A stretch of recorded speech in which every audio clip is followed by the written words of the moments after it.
Florida State Representative Angie Nixon, who represents the district where the shooting took place.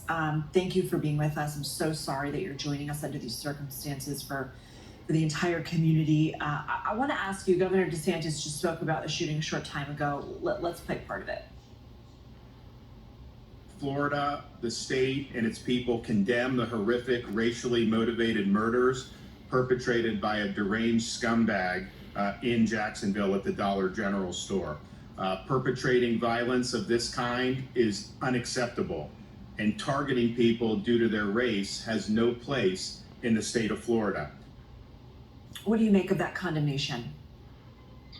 What I make of that condemnation is hollow statements. This is a governor who has done nothing but fan these types of happenings throughout our state. Look, at the end of the day, the governor has blood on his hands. He has had an all-out attack on the Black community. With his anti-woke policies, which we know very well was nothing more than a dog whistle to get folks up and riled up in the way in which it just happened on yesterday. As I listened to him for the first time with that statement, my blood is literally boiling. Myself and other representatives, particularly Black representatives, throughout the past few legislative sessions, we have repeatedly told him what his rhetoric was going to do. And that is exactly what transpired on yesterday.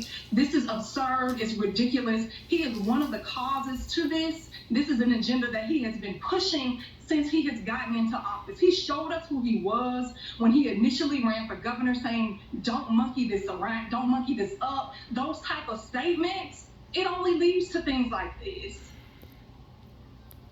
Representative Nixon, I appreciate just so much emotion in what you're talking about. I can only imagine what you and your community are going through right now. And we know that before arriving at the Dollar General, the shooter briefly drove to Edward Waters University, a historically Black school, calls itself Florida's first institution for the education of African Americans. How important is the school to that community, and what do you make of him going there and the fact that security stopped him and made sure that he left campus? First of all, I want to give my condolences to the victims, the families of the victims. I am happy that security stepped up and did their job and were able to save lives. Look, again, we have leadership across this state, Republican leadership across this state, who are doing everything to continually attack Black lives, right? They are doing everything to erase Black history. They are feeding our children propaganda. All that does is lead to the devaluation of Black lives. This guy, he had no respect for the Black community. He had no respect. And my colleagues who are in leadership need to stand up and stop the mansplaining and the gaslighting and the misogynoir and the racist rhetoric that they spew time and time again on the House floor and the Senate chambers. Let's be clear.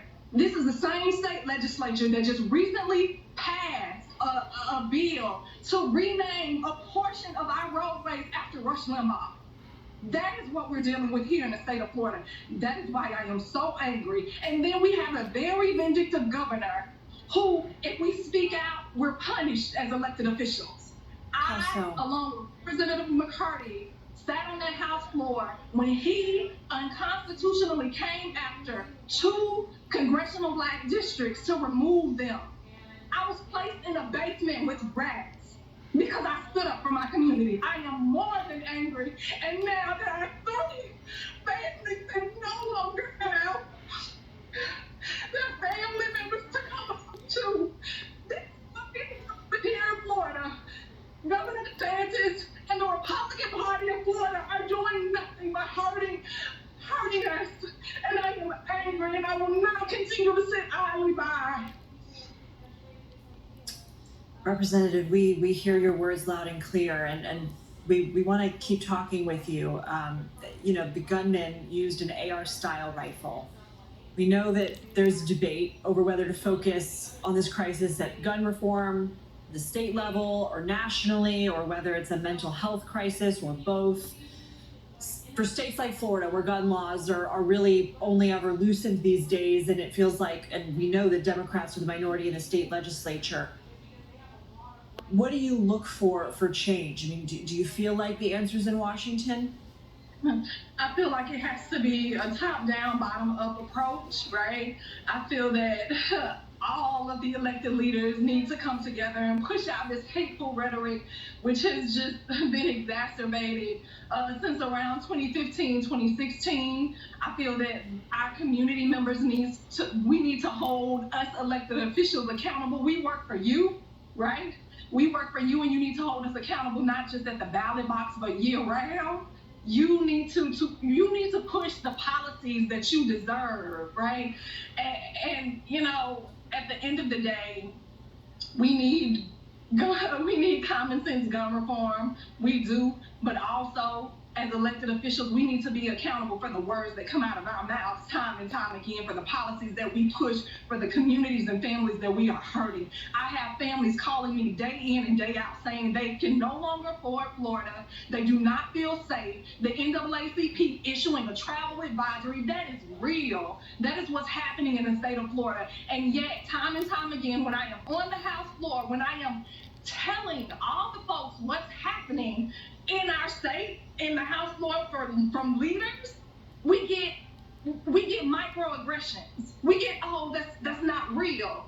But again, you have a governor who cares more about pandering to a base of voters, not even caring about what's happening here in our state of Florida and the 8,000 educator shortage that we have, right? The property insurance crisis that we're dealing with, the rising rent costs. No, he wants to be vindictive to Black folks because it gives him points in poll numbers. That's what we're dealing with. America, you are in danger, girl. We must stop Ron DeSantis in his tracks. I am not an angry Black woman. I am a woman who is speaking truth to power to let you all know this man means us no good. And it is evident by what transpired here yesterday in Jacksonville, Florida. State Representative Angie Nixon, thank you for your time.